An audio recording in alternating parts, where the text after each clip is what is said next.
Je suis né à Itteville et depuis 1930, j'ai connu tous les épisodes de la vie ittevilloise. Aussi bien la vie de la campagne, de la terre, puisque la plupart des gens travaillaient la terre, et puis aussi les gens qui travaillaient au centre du Bouchet ou à la papeterie de Palot. Le village vivait sur lui. À Itteville, moi, lorsque je suis allé à l'école, il y avait 14 fermes à Itteville. Alors, vous nous parliez du domaine. À cette époque-là, comment c'était le domaine? Comment vous y alliez? À pied. Mais c'était que des bois. Voilà, Que des bois avec des jonquilles tout jaunes. Hein. Voilà, on jouait dans les bois. Il y avait très peu de maisons en réalité. Hein. Il y avait donc les pavillons jumelés des anciens combattants là. La butte, c'était un vrai bijou. D'abord, ça s'appelait la Côte d'Azur, à 30 km de Paris. Voilà, il y avait même des grandes affiches que mes grands-parents avaient gardées. Malheureusement, tout ça, c'est parti. Et alors, en 1930, ils ont fait abattre tous les beaux arbres, les chênes, tout ça. Vous voyez, d'ailleurs, vous vous rendez compte, hein, cette photo, c'est un... Quel âge as-tu, grand-père? As-tu connu les dinosaures? Louis XIV? Napoléon? As-tu enlevé grand-mère sur un cheval blanc?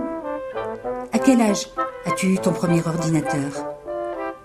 Entre la préhistoire et l'époque contemporaine, il est quelquefois bien difficile de se situer. Maintenant, quel est l'âge de vos grands-parents?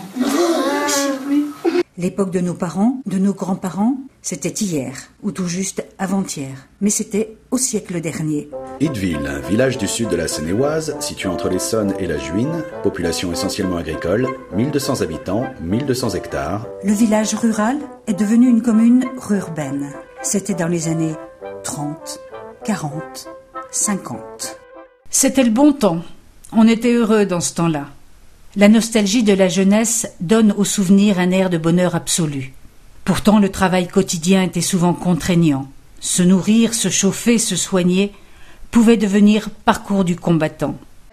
C'était que de notre temps, nous, enfin des plus vieux frères, à moi j'étais écosse à ce moment-là, mais je sais que mes parents, mon père et puis mes plus vieux frères, à ce moment-là pour se chauffer l'hiver, on allait couper dans le marais des sectés du bois. Hein.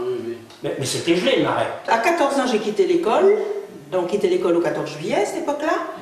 Au 1er août, on m'a dit, bon ben, tu retournes pas à l'école, mais c'est la moisson, il y a du boulot. La livraison, c'est 5h30 comme tout le monde. On se levait, on curait les vaches. Après, on les trayait. Et après, on allait déjeuner. Et puis après, quand nous, on avait déjeuné, on mettait à manger aux vaches. Pendant ce temps-là, les hommes, ils s'occupaient des chevaux. Et alors, les femmes, avec leur brouette, leur boîte à laver, et ça, ils allaient laver ça, alors ça tapait, ça papotait, ça cancanait, hein, ils racontaient toutes les histoires du village, même les histoires de copifiage, tout le monde, ça, au lavoir, tout ça, tout ça.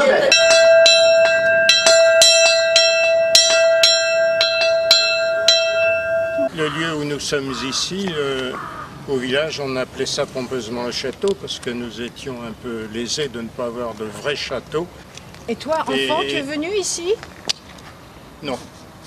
C'était un lieu fermé? C'était fermé, oui. Et alors il y avait pas mal d'employés. Et ce que je me souviens, c'est qu'il y avait la cloche qui existe toujours d'ailleurs. Et à midi, on entendait la cloche qui était destinée probablement à ce que les ouvriers, rappeler les ouvriers pour le repas. Quand j'ai revu ce château refait comme ça, parce que je suis venu plusieurs fois, j'avais été voir des personnes, des élus, et je l'ai trouvé changé, parce que figurez-vous, vous pouvez le marquer ça, que M. Delaunay-Charles, dit Pounette, vers 1936, il était manœuvre dans le bâtiment, et il y avait déjà énormément de chômage. Il avait trouvé une place comme aide-jardinier chez M. Franzen, qui appartenait au château. Vous regarderez dans les archives. Franzen, non. Oui, Franzen. Il n'est pas resté très longtemps. Et il y avait le chef jardinier, habitait dans la maison un peu délabrée, à l'entrée, hein, là. Et mon père était aide-jardinier. Et je venais, moi, quelque part manger chez M. Tanchot, je venais là. Il y avait maître d'hôtel, femme de chambre. Il y avait un anamite, je ne sais pas quoi, ils avaient jardinier, ils avaient tout ça. Et j'ai trouvé le château changé. Et c'était en 1936. Et j'habite peut-être là en haut. Et les ouvriers de l'époque, il y avait déjà un chômage énorme. Et mon père, ils avaient voulu diminuer son salaire, hein, monsieur Franzen. Et il ne le diminuait pas à condition que ma mère vienne faire la lessive. Alors vous voyez comment c'était l'époque avant 1936 des ouvriers. Hein. Tu te souviens, Bleuette, pour le médecin quand on était malade? Oui. Tu te souviens, on allait à la boulangerie, Ville, on mettait notre nom sur un papier, le docteur Tissier passait dans la matinée et il consultait toutes les personnes qui étaient inscrites. Et après, on allait aux médicaments à Balancourt, en vélo ou à pied. Oui, à condition d'y aller avant 8 h chez le boulanger. Ah, mais il fallait y aller très tôt. Ah, bien sûr. À 7 h. Ah oui, c'était l'heure. Et quand le découragement s'en mêle, la superstition n'est pas loin. Oui, je garde un souvenir, ça m'avait beaucoup touché à l'époque. J'avais un camarade de classe qui s'appelait Bernard Vanier et il s'est mis à avoir très mal à la tête. Et alors le médecin avait dit que c'était une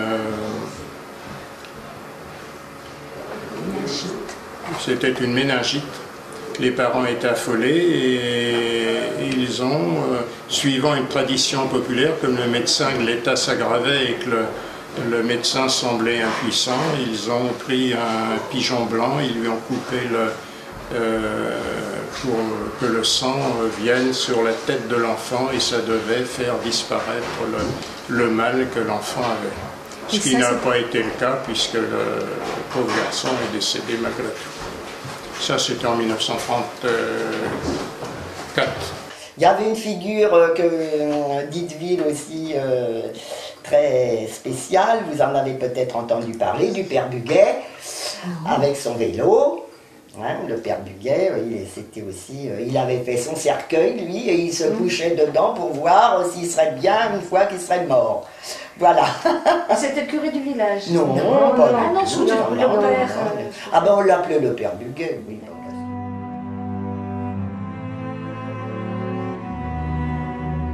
Oui, la période d'occupation, pour moi, Itteville a été exemplaire. Lorsque l'on voit toutes les délations qui ont pu se faire un peu partout, je n'ai pas souvenance de dénonciation, ou même s'il y en a eu et sont restés inconnus, il n'y a pas eu de suite. Il y avait à Itteville un homme qui faisait du marché noir de viande, il faisait l'abattage et toutes les semaines, il y avait des bêtes qui étaient abattues au village, donc il donnait de temps à autre à certains foyers des beefsteaks, mais à prix raisonnable. Et cet homme-là, il a travaillé comme ça clandestinement pendant toute l'occupation. Jamais personne ne l'a dénoncé, même pas après la libération, il n'y a pas eu de... et je vois il y a beaucoup de femmes qui travaillaient, il fallait quand même vivre, qui travaillaient, il y avait beaucoup d'Allemands dans les châteaux environnants, il y avait un certain nombre de dames qui travaillaient pour les Allemands, pour vivre bien sûr, et on aurait pu dire, ils couchent avec les Allemands, puis à la libération, les rassembler, les tondre, les promener en ville comme ça s'est fait dans beaucoup d'endroits. Et à Itteville, aucune femme n'a été inquiétée de ce qu'elles avaient pu faire au cours de l'occupation. Et ça, c'est très bien. Épisode dramatique de la vie de nos parents, la guerre de 39-45. La débâcle de 40, l'occupation des Allemands, le service du travail obligatoire, la résistance, la libération. À Itteville comme ailleurs, ces événements ont marqué définitivement les esprits. La crise a aussi généré le système D. Elle a soudé des amitiés et créé l'envie de vivre pleinement. Parce que pendant la guerre, lorsque les Américains sont arrivés, habitant en face, ils nous lançaient des bonbons, des oranges, un peu de tout. Une fois, on avait laissé le petit grenier ouvert. lorsque plusieurs jours après, on est monté chercher des oignons, il y avait plein de bonbons dedans, dans le grenier. C'était les premiers chewing-gums que vous avez mangés? Ben oui, mais enfin, nous, on ne savait pas ce que c'était. Hein. Pendant la guerre, ils m'ont emmené à la base sous-marine de Saint-Nazaire. Donc j'ai fait un documentaire il y a très peu de temps. Le bateau qui a été coulé, l'anglais, je suis monté dessus. Je suis resté 15 jours. Au bout de 15 jours, j'ai dit que je ne veux pas travailler pour les Boches. Et je me suis fait la valise et je suis rentré dans l'illégalité. Je suis parti dans une ferme en Seine-et-Marne, chez Herblot. Chez Herblot. Ouais. Et je suis resté toute la guerre chez Herblot. Puis les bons Français m'ont défoncé. Et puis j'ai été arrêté. Et puis je me suis retrouvé incarcéré en prison de Fontainebleau. Et j'étais avec le maire de Fontainebleau-Avon. Il a le nom de sa rue. Moi, j'ai toujours eu la baraka. Moi, je m'en suis sorti. Il y avait un garçon, c'était en 1944, à peu près 3 mois avant la libération. Et ce jeune garçon, il s'était installé au lieu-dit Vendôme. Il avait mis sa petite tente, puis il avait une guitare. Il jouait de la guitare. Et comme les gamins de Ditteville que nous étions oisifs, enfin les gamins, les jeunes gens déjà, et il y a plusieurs jeunes qui avaient pris l'habitude de descendre le soir, passer la soirée avec ce garçon. Bon, il y avait la musique, et puis alors malheureusement, un jour ils ont fait un feu, et c'était le commencement de la débâcle de l'armée allemande, et les Allemands qui passaient sur la route qui va du Ditteville à Bourret ont aperçu ce feu. Ils sont donc... et alors les jeunes qui ne se doutaient de rien, ils sont restés tranquilles, là, et d'un seul coup, ils avaient été à leur insu encerclés par les Allemands, qui ont débarqué, armes au poing bien sûr. Ils les ont ramenés manu militari sur la place de l'église, ils les ont fait mettre les mains en l'air devant la place de l'église. Ça a duré un certain temps, et ensuite ils les ont emmenés à Corbeil. Et ils sont restés une huitaine de jours prisonniers des Allemands à Corbeil. Et heureusement, après, ils ont été relâchés. Ils ont eu beaucoup de chance. Et les Allemands, qui en réalité, ce n'étaient pas des Allemands, c'était des Russes de l'armée du général Vlasov, qui se battaient pour la cause allemande.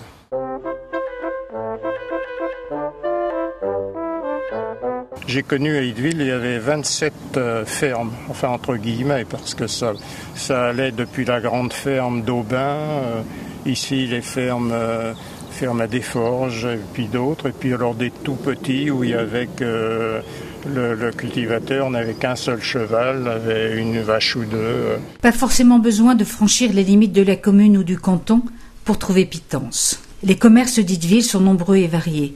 Et ceux des autres communes viennent sur place avec leurs camions, proposer de quoi se nourrir, s'habiller ou bricoler. Ils approvisionnent en denrées, mais ils donnent aussi l'occasion de parler, s'informer, discuter, papoter. Puis il y avait les commerçants qui passaient. Hein. La charcuterie des Tréchis. Il y avait un monsieur, il s'arrêtait sur la place Saint-Gombert. Oui, mais moi, tu te rends compte la différence d'âge que j'ai avec toi.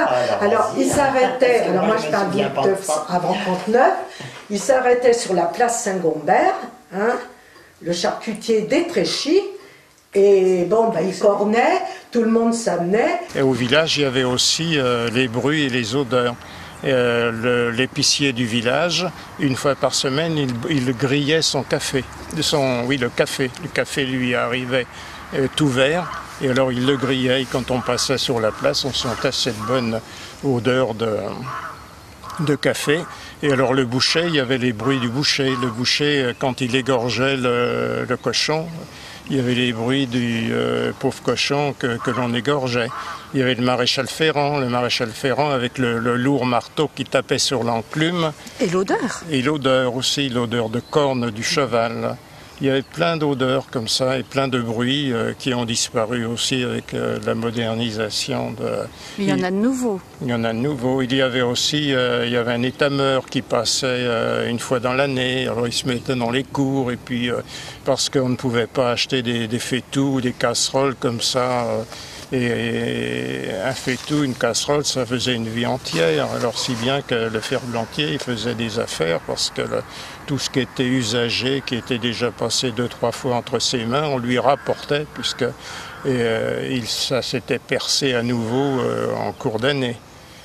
Oui, il y avait aussi les coopérateurs de la Ferté-Alais qui passaient chez nous. Même la chez Dessières qui venait vendre toute la bonnetterie, les bleus de travail. Les gens d'Itteville, ils n'avaient même pas besoin de se déplacer. Vous savez, la Bessière à la Ferté, là, sur la place Carnot. Oui, bon, ça vous donne un peu de nom. Eh bien, il venait, il avait de tout. Les bleus de travail, surtout il faisait l'homme, il avait tout. Les gens d'Itteville n'avaient pas besoin de se déranger. Il avait les chemises d'homme, il faisait beaucoup l'homme. Il y avait tout. Dans le fond à Itteville, on trouvait tout. Il y avait aussi les matelassières. C'était 2 dames de Cerny qui venaient, et puis elles venaient chaque année, alors elles se mettaient dans les cours, et puis... elle refaisait les matelas. Voilà, elle regardait la laine. La laine, refaire, et sur des tréteaux, dehors, quand c'était la belle saison, et sinon, dans une grange... Avec les pots de lapin, il y avait un homme qui passait là 1 fois par semaine avec une petite flûte, et puis alors son vélo, et puis les pots attachés sur le porte-bagages. Alors ça nous plaisait bien parce que la mère disait tiens, j'entends la flûte du pot de lapin, va donc lui porter. Et puis bon, il y avait une petite piécette que généralement la mère laissait aux gamins. Pas forcément facile de se loger à Itteville. J'étais jeune mariée et logée chez mes beaux-parents pendant la journée. Et la nuit, j'allais coucher ailleurs. Donc à partir de là, j'ai voulu avoir un logement. Et qu'est-ce que vous avez fait de particulier sur Itteville pour vous vous êtes impliqué personnellement à propos de ce problème de logement? Ah oui, là oui, parce que là il y avait des logements à Itteville qui étaient fermés depuis plusieurs années déjà, et la vente ne pouvait pas se réaliser du fait que c'était un héritage où il y avait un héritier aliéné et un héritier mineur.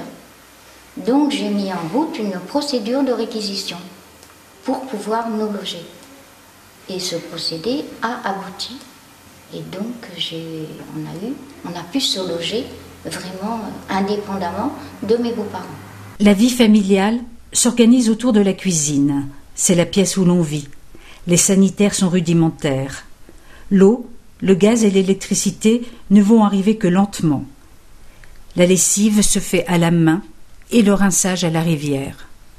Les ménagères ont le talent de transformer cette corvée en moment de rencontre. Qu'est-ce que c'était la cuisine dans l'habitat que vous occupiez à l'époque? Qu'est-ce que ça représentait la pièce cuisine comme lieu dans la maison?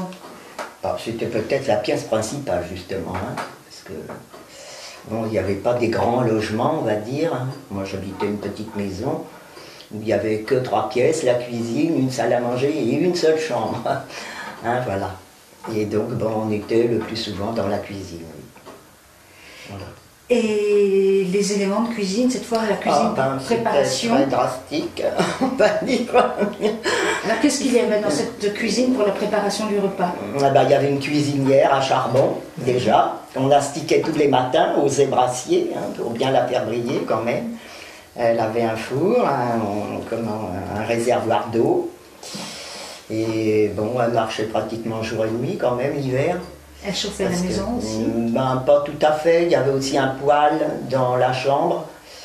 Un poêle à bois ou à charbon. Un petit godin, on va dire, voilà. Oui. Dans la salle à manger, il n'y avait rien. Alors bon, toutes les portes restaient ouvertes pour que ça corresponde. Mais enfin, on n'avait pas froid. Moi, c'était une maison en bois et je n'ai jamais eu froid dans cette maison. Je m'en souviens. J'étais bien, même, on va dire. Et vous aviez des sanitaires? Non, j'étais dehors. Dehors, dans le jardin? Oui. En roseau. Un roseau. Moi, c'était des planches quand même, mais enfin bon. Vous parlez un peu des maisons, de la mienne. fils du peuple, enfant d'ouvrier, petit-fils de paysan. Eh bien, chez nous, la maison, elle était très bien. Il y avait 4 pièces. C'était très bien pour 5 personnes. Les 3 enfants dans la chambre les parents, la cuisine, pièce principale, et une salle à manger qui servait aux communions, à la fête 2 fois par an. Et alors, bon, nous n'avions pas d'eau. Un puits mitoyen à 3 personnes à 25 mètres de la maison. Pas de water. Les chiottes, en termes français, étaient à 35 mètres au moins, au fond du jardin, 4 planches, une planche comme ça, le trou là, qui servait à mettre sur le fumier pour faire de l'engrais. Hein. Et il y avait une treille qui poussait à côté, mais un raisin merveilleux, et on raffolait que ça serait maintenant, on serait mort. L'eau a été mise à Itteville en 1952. Donc, alors, ce qui disait pas de salle de bain, pas de toilette, bien entendu. On faisait bouillir nos lessives dans une lessiveuse, notre linge dans une lessiveuse, le blanc, hein. Et quand c'était bien bouilli, on partait, ou alors on allait dans les marais, ou alors là-bas à la rivière.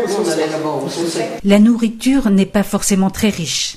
Mais qu'est-ce que c'est bon! Vous parliez des pommes de terre au lard, c'était un repas fréquent. Ah oui, ça c'était le pas presque national, c'était pas cher. Et on achetait un quart de lard, c'est-à-dire 125 grammes. On coupait en petits morceaux. On coupait en petits boulettes, faisait un roux, et c'était bon. Un peu de thym, un peu de l'ail. Bien mijoté, c'était bon. Les bananes, j'avais 7 ans quand chez Faron, ils m'ont donné. Oh, je dis, j'en veux pas de vos cornichons verts. Je connaissais pas les bananes, moi, dans les temps. Eh bien, je n'ai jamais aimé la banane, je sais pas pourquoi. Est-ce que ça a un rapport? Moi, je connaissais les bananes parce que maman allait à la Ferté. Et à la fin du marché, il y avait de la banane, vous savez, qui était avancée. Il n'était pas cher. Alors, on revenait avec des bananes.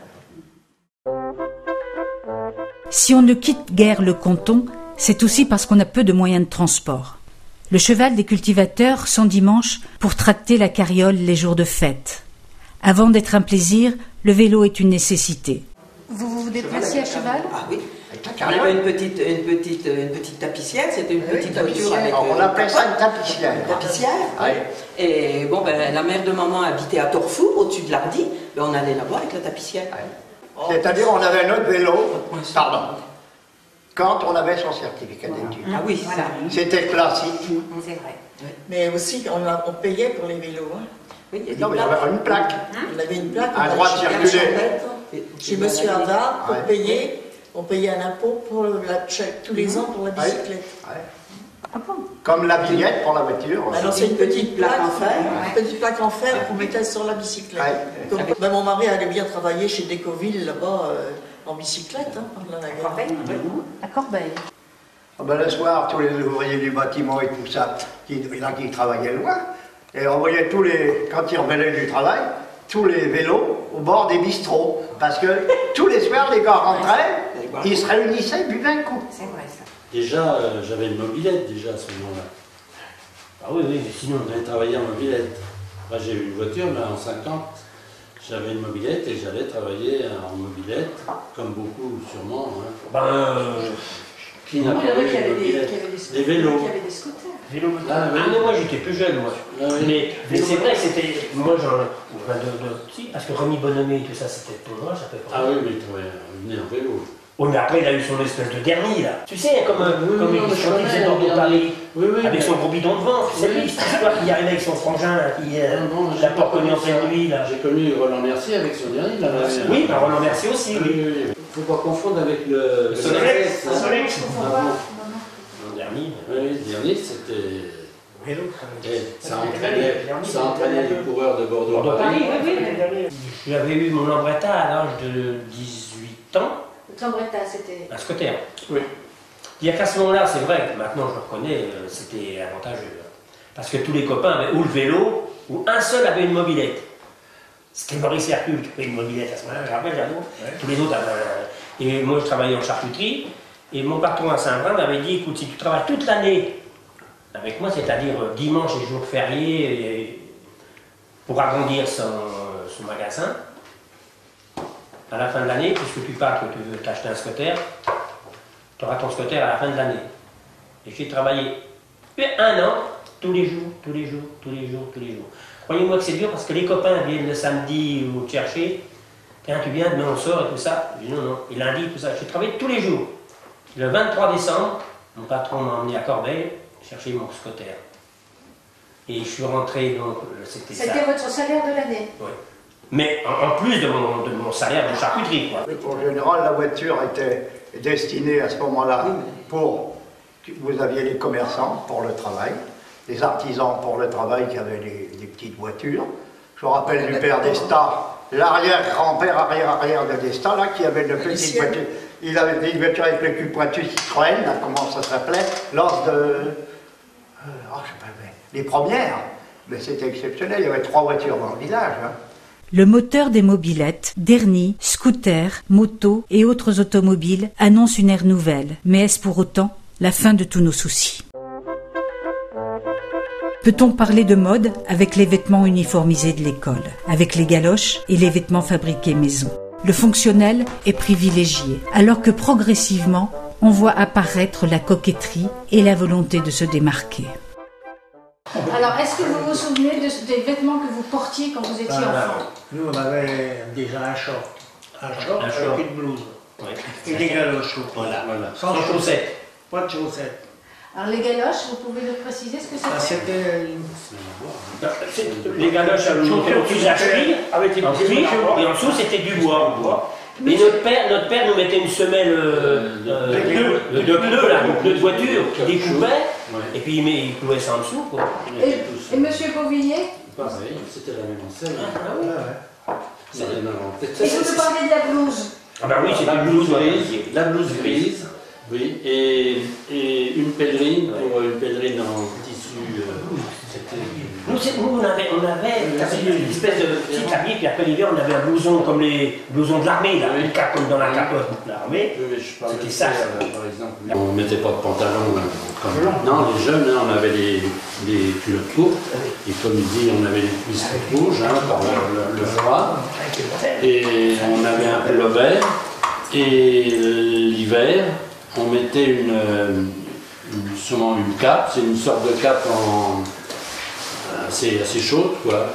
Et des chaussettes, moi j'ai toujours des chaussettes.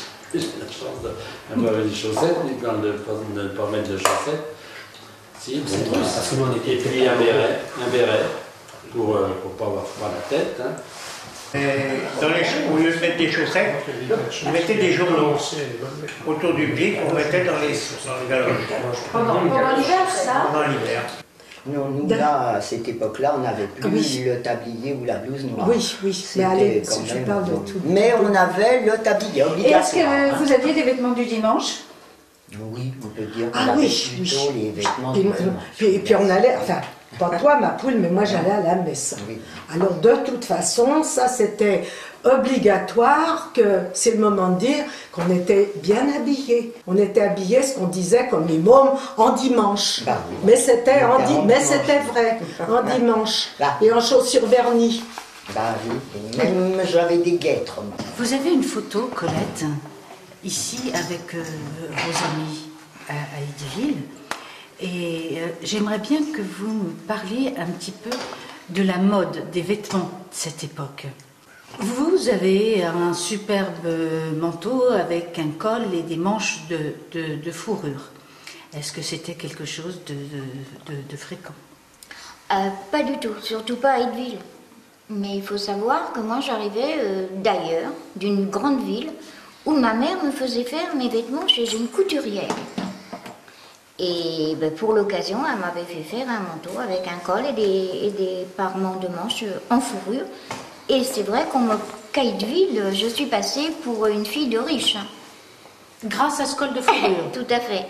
Alors que c'était pas du tout la réalité. Moi, j'avais eu donc un manteau fait dans une capote de soldat, là, gris, enfin gris-bleu, là. Hein. Et puis alors, je vous dis, ça me... Là, je me souviens, on ne me voyait pas les mains, ça allait vraiment complètement sous les genoux. Et comme ça, au bout de 3 ans, eh ben, on l'a teint en bordeaux et j'ai continué encore à le mettre un petit peu. on est habillé comment qu'on se baignait à cette époque-là? Ah, ben on avait le maillot de bain. C'était moderne. Hein. C'était vraiment un maillot de bain comme C'était vous. une pièce. Hein, une pièce, oui. Oui. Avec un bonnet. Ben, moi, j'avais pas de bonnet. Hein. Non, c'est-à-dire que je vais vous dire. Bon. Là, peut-être une partie coquetterie qui primait un peu. Je me mettais pas la tête sous l'eau. L'école publique est le creuset qui va permettre à chacun de s'émanciper. Tous les moyens sont bons pour que la sacro-sainte connaissance touche de son aile bienfaitrice les petits crânes les plus récalcitrants. Depuis le début jusqu'à la fin, nous les gosses d'ouvriers, on ne pensait qu'une chose, travailler pour s'élever. Et nos instituteurs nous habituaient comme ça, qu'il ne fallait pas être dans l'ignorance dans un peuple pour arriver à s'élever. Voilà, et c'est ce qu'on faisait. Et il n'y avait pas d'échec avec M. Coste. À l'école, d'abord les élèves, quand ils rentraient, oui, c'est vrai. D'abord, il y avait toujours le bonjour à l'institutrice et le retour de l'institutrice vers les élèves. Donc c'est un échange. La maîtresse nous mettait en rang de chaque côté quand ça monte, là, au Billois, là, où c'est qu'il y a les anciens. Il fallait qu'on retourne nos mains pour voir si nos mains étaient propres, et si nos mains étaient sales, il fallait aller laver à la pompe. Monsieur Coste, notre instituteur, qui était secrétaire de mairie, il avait 55 élèves. Et on n'entendait pas une mouche voler. Il y avait tous les cours, quoi. Il y avait 3 cours différents. Qu'est-ce que vous gardez comme souvenir d'école? Est-ce que ce sont des bons souvenirs, l'école? Non, pas tellement. L'école d'Ideville, ce sont de mauvais souvenirs. Pourquoi? Eh bien parce qu'il y avait M. Porcheron, qui était un homme violent. Et donc, moi je me souviens de René Mess, Albertine Berdo, qui l'avait arraché presque tous les cheveux sur la tête. Et pourquoi? Il les promenait comme ça, parce que ça ne devait pas leur rentrer facilement, ce qu'il disait, quoi. Et lui, il fallait que ça rentre, hein, de force. Donc, ah oui, avec ça. Sylvie, son père, Sylvie Chambaret. Le maître il lui avait cogné la tête sur le gros poil qu'il y avait aux anciens, là. Il saignait dans un état. On était tous comme ça. Hein. Et puis après, moi, j'étais plus, mais il y avait... j'ai vu sa mère pas longtemps après, quand on passait, ça lui fait les pieds. Le maître d'école qui était derrière vous, parce que si on ne s'appliquait pas, il tirait les oreilles là, les cheveux là. Et la reine d'enfer? Ah, la reine en bois carré. On avait été habitués à ça. Et je me rappelle, hein, on ouvrait là à côté, c'était Maurice, je crois bien aussi, qui avait ouvert, il l'avait attrapé. La reine, quoi, tu veux te repiffer, toi? Au lieu d'en recevoir un coup, il en a eu 5-6 coups. Et on adorait, nous, notre Coste, il avait 40 enfants, mais pas les mêmes que maintenant, parce qu'ils étaient disciplinés, hein. Puis à la maison, si on avait été incorrect avec l'instit, on avait une lettre qu'il fallait signer du père, et on prenait une bonne fessée, hein. Tellement ils étaient aimés, nos instituteurs. C'était du père. Est-ce que tu as l'impression que les maîtres d'antan qui sont décrits dans le film sont plus sévères que les institutrices, les maîtresses d'aujourd'hui? Oui, parce que les maîtresses maintenant, elles donnent encore des punitions, mais elles sont plus gentilles, parce qu'elles nous préviennent une fois et après elles nous donnent des punitions. Et est-ce que quelquefois, elles aussi, avec la règle, elles tapent sur le bout des doigts? Non, elles tapent plus maintenant. Les valeurs de la République sont au cœur des programmes. Les instituteurs, à l'autorité incontestée, détiennent les rênes de l'éducation et de la connaissance. Et là, on avait l'instruction civique aussi. On savait comment était fait un gouvernement, comment était fait que les électeurs élisaient les conseillers municipaux qui élisaient le maire, que les maires élisaient, les députés à ce moment-là. Notre instituteur, pourtant, M. Coste, était socialiste. Il lisait l'Œuvre, donc c'était le journal des socialistes.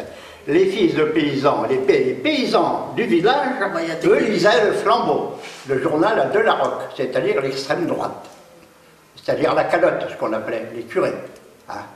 Et eux étaient anticléricales. Ils n'étaient pas nos instituteurs. Mais alors, patriotes malgré tout. Et l'autre qu'il y avait eu avant, on ne l'avait pas eu longtemps. Alors lui, c'est un extrémiste patriote, revanchard de guerre, de machin. Alors lui, notre chiffon tricolore aiguillonné, ça vole d'avance que Paris. Toi drôle, produit tant de merveilles, d'important, pas qu'un oripeau. Et lui, c'était des chansons comme ça. Ou alors, vous n'aurez pas oui. Oh, ça, je suis sûre que vous vous souvenez de récitation aussi. Mettre un corbeau sur un arbre, perché, teler dans son bec à renard. Fromage. Qu'est-ce que toi, tu as appris et que Monsieur Delaunay, qui aborde le programme, n'a pas appris? Peut-être qu'il faisait moins d'art plastique que nous, des fois.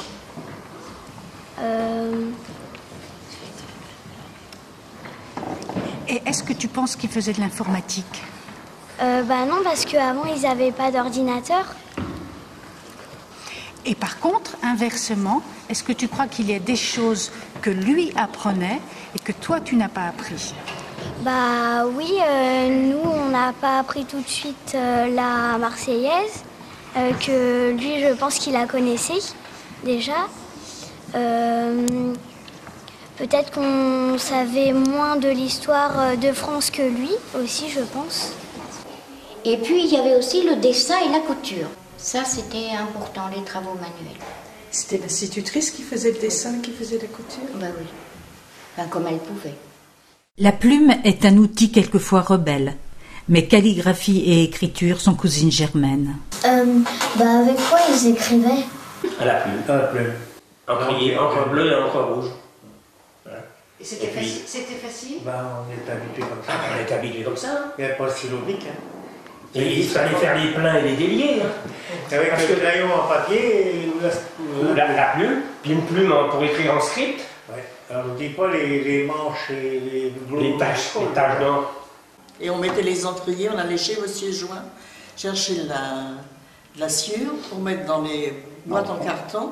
Et on mettait nos encriers dans le milieu. Et moi, je les distribuais pour que les gosses écrivent à l'encre. Nous, on fabriquait l'encre. Ah, comment ça? Bah, je sais pas, je ne me rappelle pas. L'instituteur, il délayait les trucs, il fabriquait l'encre.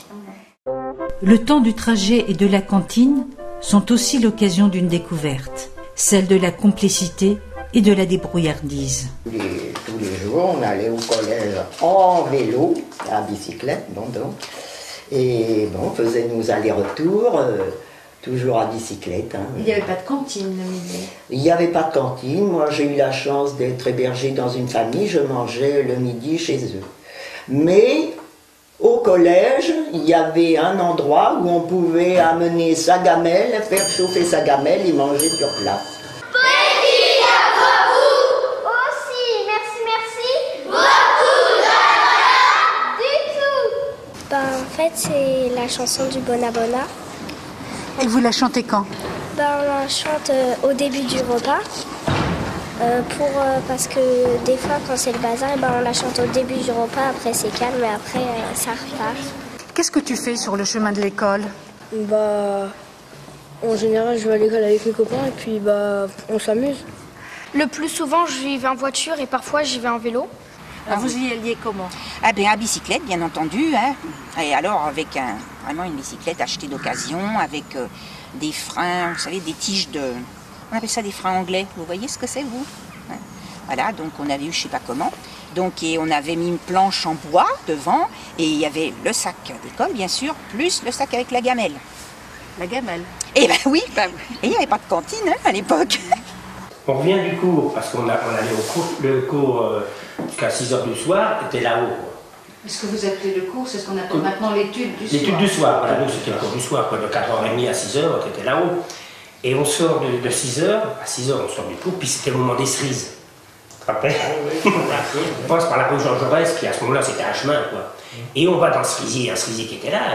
C'est vrai, bon, je peux vous dire, les passes, les chambres, Jeannot avec son frère Maurice, moi avec Claude, mon frère, j'étais sensiblement du même âge.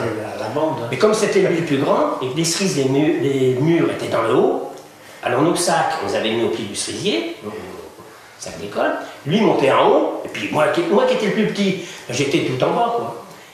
Et plus ou moins on guettait, et quand j'ai vu elle arriver, ma mère, je me dis, oh la merde, je suis sûr. On est descendu, mais elle était tellement vite que lui, il n'a pas pu descendre. Ouais, il était resté dans l'arbre. Il n'a pu descendre pas, elle a pris son sac. Et le lendemain matin en classe, voilà, on arrive, bah, ça était, il demande des coquins. Chambaret Jean, de moi de livre d'histoire. Ah ben tu sais, j'ai dû l'oublier chez moi. Puis livre de sciences, c'est ça. Et alors il a sorti le sac, mais il dit c'est à qui le sac là, ce serait pas à toi par hasard. T'étais hier soir, avec qui t'étais, voilà. Puis on a reçu la volée, quoi, parmi l'école. Autre temps, autre mœurs, dit-on. Les élèves de 2007 de l'école Paul Bert en sont-ils persuadés? À quel âge avez-vous commencé à travailler? Après le certificat d'études, j'ai été apprenti coiffeur à Eideville, face à la pharmacie, là. Ben, au début, oui, j'étais coiffeur pour hommes, j'avais commencé l'apprentissage pour dames, mais enfin j'ai surtout fait coiffeur pour hommes. Le parcours de M. Beauvillier, comme celui de nombreux jeunes, s'est plié aux exigences de l'époque. Après son emploi d'apprenti coiffeur, et pour éviter le STO, il travaille sur le plateau de Cerny à faire du charbon de bois. À l'arrivée des Américains, il rejoint l'armée française et part combattre en Allemagne. Après la guerre, il prend la gérance d'un café coiffeur à Brie-sous-Forges. Puis il cède son affaire et entre au CEA, où il fera carrière. J'ai fait une demande pour entrer à l'IBM ou à l'énergie atomique. Et c'est l'énergie atomique qui m'a choisi, c'est pas l'IBM. Sur l'IBM, ça ne leur rapporte plus, il y avait quelque chose qui ne leur rapporte plus. Alors ça, dites-nous, c'est ça qui nous intéresse. Non, c'était la politique. C'était la politique. Mais tu es un très bon élève. J'ai eu mon certif, mention très bien. C'est-à-dire dans les produits du canton, il faut le faire.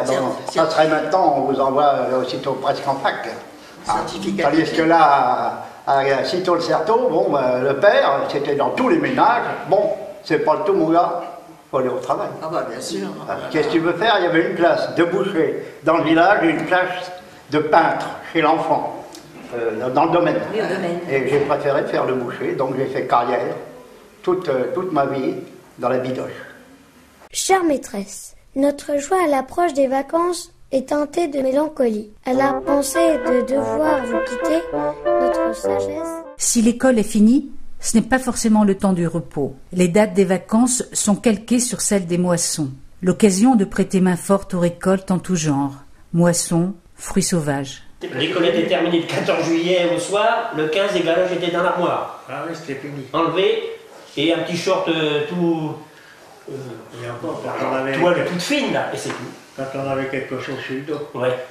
J'allais ramasser les bottes parce que, bon, ce qu'il appelle, oui, la faucheuse, elle coupait, puis après, en même temps, ça se mettait en bottes, hein, et les bottes tombaient sur le côté, on ramassait les bottes, on les mettait en tas, comme disait un de mes collègues, là, et puis après, quand c'était terminé, il fallait recharger ça dans les voitures pour l'amener à la batteuse, ou faire les meubles, ou à la batteuse, donc rebelote. Mais pour ramasser les bottes, ils employaient du monde, quoi. Donc nous, on était une grande famille, et tous les ans, on allait, c'était nos vacances. On allait ça. Et ben, je vous dis, la première année, donc j'ai fait ça, moi, les pieds nus et tout, que j'ai tassé la première voiture, et comme récompense, quand tout a été terminé, l'un verrier m'a donné un pot de miel d'1 kilo. Comme récompense. Et ben, je vous dis que de la ferme de Verdier d'Aubin jusqu'à mes parents à travers Change, tellement j'étais content, j'ai couru pour aller annoncer ça à ma mère. Qu'est-ce que vous faisiez l'été? Oui, on allait à l'herbe au lapin. Voilà, cueillir de l'herbe pour Mais c'est vrai. Les lapins, on allait ramasser des mûres pour faire de la couture. Oui, pour faire de la gelée sur l'Ardennais. C'était formidable. Il y avait les carrières, parce qu'on allait dans les carrières. On allait jouer dans le trou de Sarrazin, qui était une grotte, la grotte à ras de terre. On rentrait là-dedans, c'est bouché maintenant. On ne la connaît plus, la grotte de Sarrazin. On disait qu'il y avait peut-être un souterrain qui arrivait dans l'église d'Eideville. Ça n'a jamais été vérifié. Si 1936 voit les premiers congés payés pour les travailleurs, le temps des grandes migrations d'été n'est pas arrivé pour tout le monde. Quand est-ce que vous êtes parti en vacances pour la première fois? Oh, moi j'avais 28 ans. J'étais mariée et tout, j'avais déjà 2 enfants et tout. Et c'était des vraies vacances à l'extérieur avec la découverte d'une région. Oui, au bord de la mer. Hein. Oui. Ah oui, oui. C'était pas en famille. Non, non. Non, non. Il faut bien se défouler de temps en temps. Même si la rencontre des équipes est quelquefois une aventure, le foot fait vibrer les jeunes Idvillois. Équipe d'enfants, d'ados, d'adultes et même de frères. On se permettait, quand c'était les beaux jours là, à l'été, le soir, on barrait la route à chez des forges, à la ferme, on mettait des barrières en bois, jusqu'à la patte d'oie où il y a les feux maintenant, là, et on jouait au foot, là. La porte d'en haut contre la porte d'en bas, tu te rappelles? C'est-à-dire que tous les parents, ces jours jusqu'à 10h30, 11h du soir, c'était l'idée, tous les gens du bourg qui avaient des gosses venaient là-haut, et tous les parents discutaient, on jouait jusqu'à 10h30, 11h du soir, il y avait peu de voitures, ils passaient par au bain. Et les week-ends? Les week-ends, c'était... nos grands frères jouaient au foot. Ouais. Mais à ce moment-là, moi je sais que chez nous, vous jouiez à Balancourt. Puisque moi je me rappelle, maman et papa, le matin, partait à pied, avec le landau, de chez mes parents, là où reste maintenant ma fille, là sur la route de Saint-Brin, on allait juste à Balancourt, car un peu de balle à Balancourt à pied. On a marché beaucoup à pied. Enfant de cœur aussi. On était enfant de cœur, sitôt la messe. Papa avait préparé un sac à dos avec les casse-croûtes et dedans, et on partait de chez mes parents jusqu'à Bretigny à pied, parce qu'ils allaient jouer à Bretigny. Et comme ils allaient en camion ou un truc comme ça, mais nous on partait qu'à pied pour emmener tout le casse-croûte. Il y avait un certain nombre d'amis là qui étaient réfractaires au STO, donc qui étaient planqués à Ideville, et lorsqu'il y avait des matchs à Ideville, ils jouaient à Ideville, mais en déplacement, ils ne voulaient pas se déplacer de façon à éviter de tomber sur une patrouille allemande.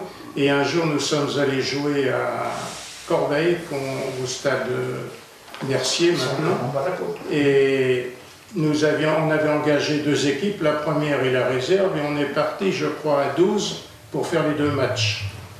Et en cours de route, alors toi, tu n'avais pas de bicyclette, je crois, tu as fait le voyage aller-retour sur un cadre de vélo. Ah, ça se fait bien celui-là. Et au retour, il y a l'un des 12 vélos dont le pneu a rendu l'âme, et donc il y a un camarade qui a pris le vélo comme ça à la main, et il y en a un deuxième qui est monté sur un cadre. On est revenu, donc vous êtes revenu à 2 sur 4 de vélo. Et on était parti en début d'après-midi, il y avait un vent pas possible contre nous. On avait fait les 2 matchs parce que 12 gars pour faire 2 matchs. Moi j'avais fait la réserve, je suis sorti 10 minutes et je suis rentré pour faire, alors avec 3 heures de football et le voyage retour encore à bicyclette. Le soir, je crois qu'on était morts les uns et les autres. Vous avez bien dormi? Tu te souviens? Il y a eu un club d'athlétisme qui était très très connu. On a eu 4 coureurs qui ont fait les Jeux Olympiques sous les couleurs de l'USA Ideville. La culture est aussi au rendez-vous. Le théâtre s'installe, le cinéma fait rêver, le bal rassemble, les balades dans la campagne permettent de s'évader, à 2 ou à plusieurs. Les cafés sont des lieux de rencontre et de débat. Le souvenir que j'ai, c'était vers 1930-36. Il y avait à la belle saison un homme qui venait et puis il s'installait sur la place de l'église. C'était l'été, donc on attendait que la nuit commence à tomber et puis il passait un film. Nous étions nombreux, je crois bien que chacun apportait sa chaise. Ensuite, il y a eu le cinéma en salle chez Galopin, chez le café de la place. Moi j'étais opérateur de cinéma. Ouais. Vous avez été opérateur de cinéma? Oui. Et c'était la commune qui vous confiait cette tâche? C'était M. Pajot de Balancourt. Pajot. C'est un opérateur. Je tournais ici, j'allais à l'Hardy. Pendant qu'une bobine tournait d'un côté, j'allais le mettre tout en route. Et la Ferté aussi. Je faisais 2 séances. Quand vous dites je tournais, vous projetiez? Oui, projetais les bobines. À l'époque, ça marchait à l'arc. Oui. Il y avait aussi du théâtre ambulant. Alors ça, j'ai vu ça 2 fois, vers 1932, ils sont revenus en 1938. Alors là, c'était une troupe qui restait pendant 1 mois. Alors, ils étaient installés sur la place de l'église. C'était une grande tente. C'était une grande tente, on jouait dedans où on était reçus, il y avait des chaises et des bancs. Oh, des chaises, moi, enfin, nous, c'était des chaises encore. Et eux, ils logeaient dans le pays, parce qu'ils étaient quand même... Enfin, c'était une dizaine, hein. C'était une troupe professionnelle. Troupe professionnelle, bien sûr, avec les pièces qui faisaient pleurer les gens. Et ça se terminait par une séance d'improvisation sur les gens du village. Et après la guerre, c'est reparti. Il y a une autre société qui s'est créée, l'Amicale laïque, qui s'est créée en 1952, je pense, et qui a repris un peu les mêmes objectifs que Sport et Loisirs en faisant des fêtes. Il y avait une section théâtrale, il y avait une section voyage, et il y avait une section fête. Enfin, ça marchait très très bien. Quand vous alliez au bal, la musique, c'était quoi? Un orchestre. C'était un orchestre. Il y avait l'accordéon, la batterie qu'on appelait jazz à l'époque, une guitare, un banjo. Les chants populaires sont aussi un moyen de s'amuser. Vas-y, ça tourne, bébé, chante-nous ça. Vas-y. Sur les quais de la gare du Nord, tout le monde connaît le peuple. C'est un garçon dégourdi. Après le chant, tu t'assis, tu te tues pour que dans ta tête tu entends tes temps. Passe pas le mouvement, c'est pas normal, tu te feras du mal. Regarde un peu ta bobine, tu tournes ta corde, tu te tues. Tu pointes en tête tout le temps. Quand, je vous dis, il y avait le Tour de France, alors il y avait l'épicier du village, M. Faron, donc le père à Denise Faron, et les enfants, s'ils avaient été sages, avaient le droit de venir à la fenêtre à côté de l'épicerie, et ils nous mettaient le Tour de France, les périodes de Pélissier, de Antonin Magne, de Spécher, et nous c'était sensationnel d'entendre le Tour de France à la radio.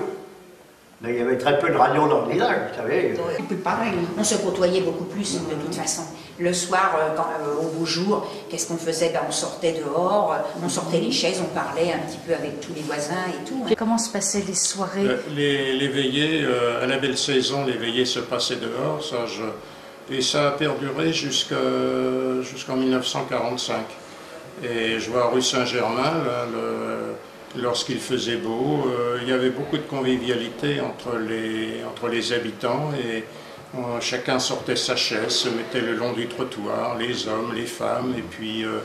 ensemble? Ensemble, oui. Ensemble, enfin les conversations ils étaient quand même un petit peu séparés, parce que les hommes avaient tendance à parler entre eux, ils parlaient de la récolte, ils parlaient de la guerre, ils parlaient de la politique et autres, alors que les femmes, c'était un petit peu les petites histoires du village, parfois avec des ragots aussi.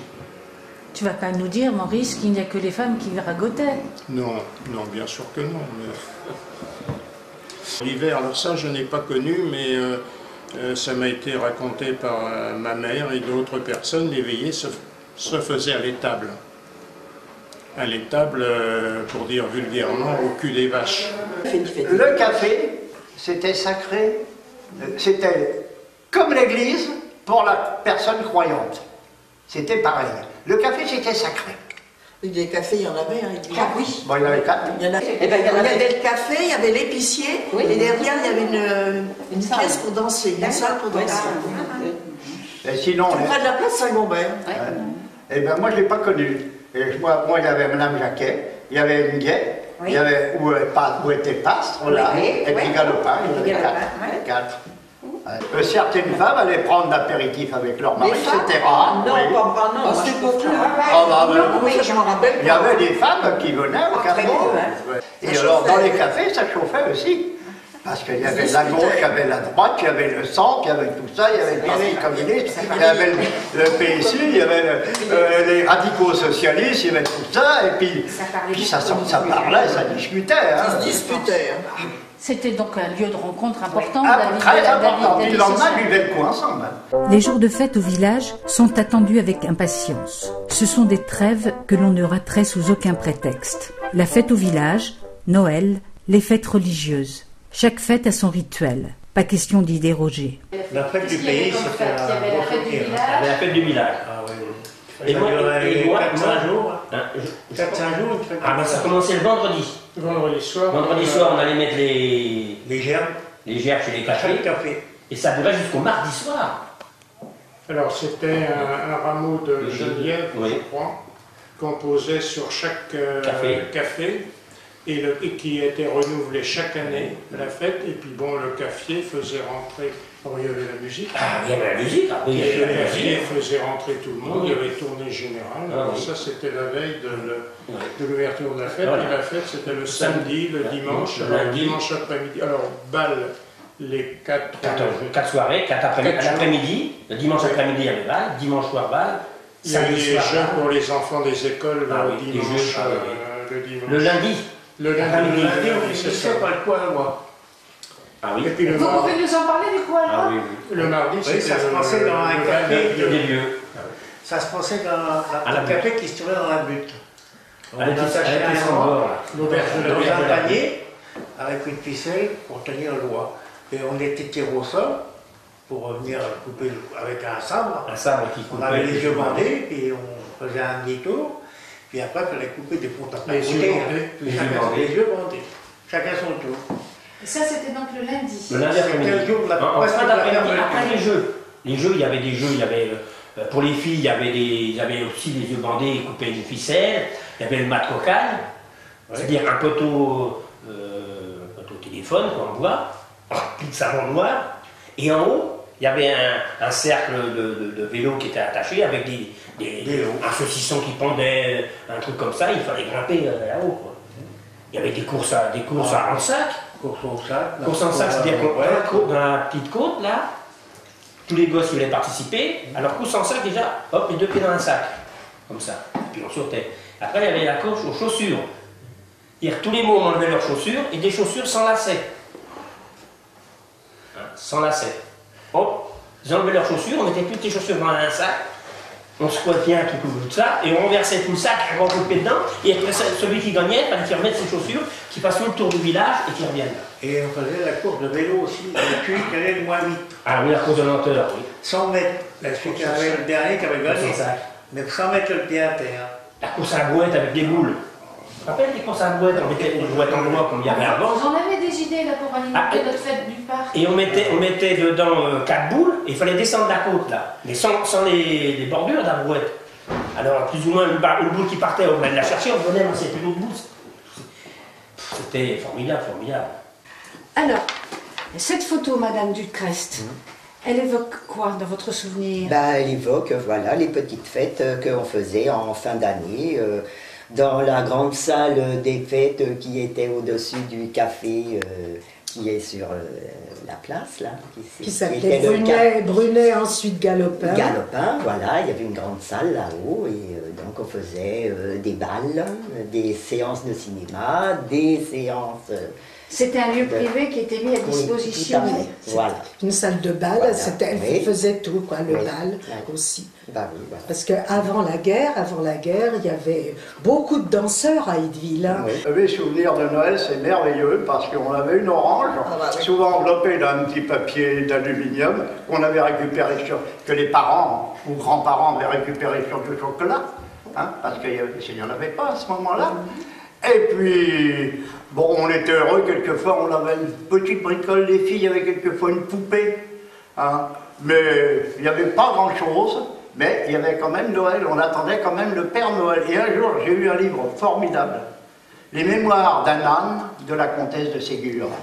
Alors, j'aime mieux vous dire que je l'ai lu, relu, c'était quelque chose de merveilleux. 1942-43, donc c'était... en pleine guerre, on va dire. Bon, il y avait quand même le sapin de Noël. Madame Coppens était enceinte. Elle avait des sabots de bois avec de la fourrure dedans. Et voilà, et on nous faisait chanter des chants de Noël. Je ne vais quand même pas vous le chanter, j'ose pas. Oh, si. Alors là, ça me ferait très très plaisir. Bon.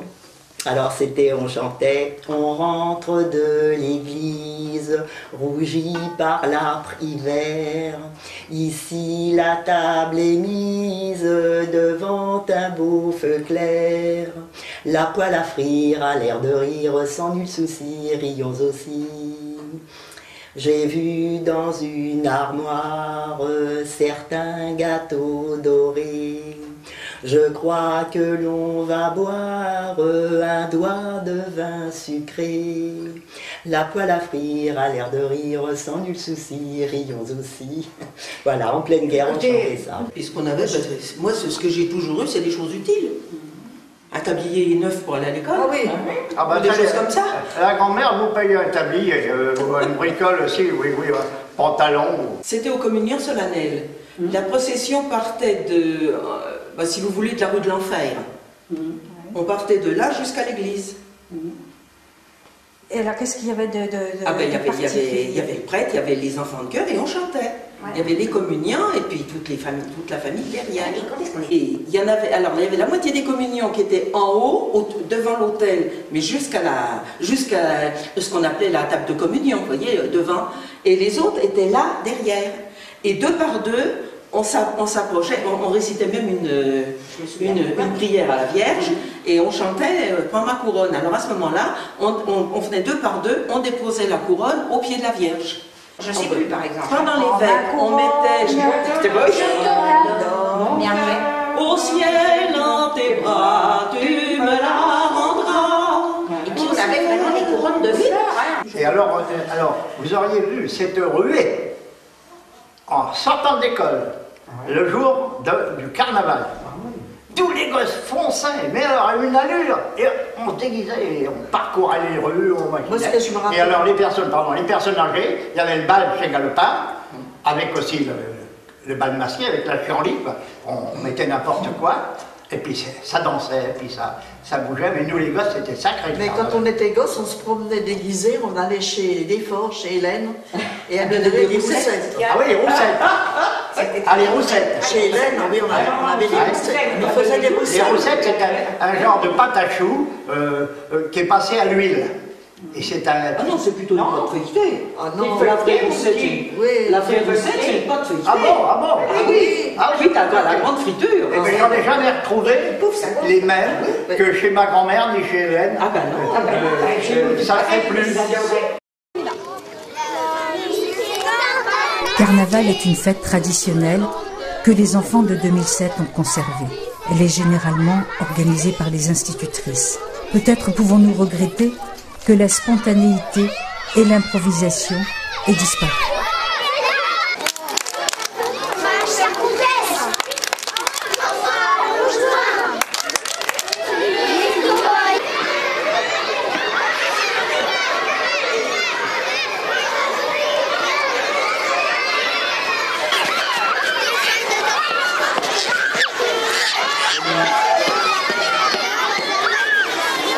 Si les enfants de 1940 n'ont pas tout à fait les mêmes jouets ni les mêmes jeux que ceux de 2007, leur imagination est sans limite pour s'amuser. Les jouets, moi, j'en avais pas beaucoup. Mes parents n'avaient pas les moyens de nous payer des jouets, donc j'ai eu simplement une fois une très grande poupée. Alors là, c'était pour moi une adoration. Et j'avais aussi un nounours que j'avais trouvé dans le fossé au moment de l'exode, des personnes qui l'avaient laissé. Oh ben j'ai eu des poupées, je dis des parce que j'en avais quand même pas mal, j'avais pas mal, il y avait le landau de poupées, et puis alors comme j'avais mon frère qui avait 3 ans de plus que moi, il était gâté, on peut dire, en jeu de garçon, si vous voulez. On avait les jeux de patience, on avait le nain jaune, on avait le jeu du nain jaune, enfin on avait des jeux de société. Et vous, quand vous étiez enfant, à quoi jouiez-vous? Comment occupiez-vous vos temps libres? Alors moi, à la balle donc, moi je jouais à la balle, je jouais à la marelle, à cache-cache, et puis à faire des bêtises avec des copains du coin. Oui. Ah, quel genre de bêtises? Bon, c'est peut-être pas très joli quand même. Si, allez-y. Bon, et alors, entre Momo et puis le toilettage. Il y avait une ruelle là. Hein. Il y a toujours. Non, mais elle est bouchée maintenant, Oui. on ne peut plus la prendre. Alors nous, on la prenait.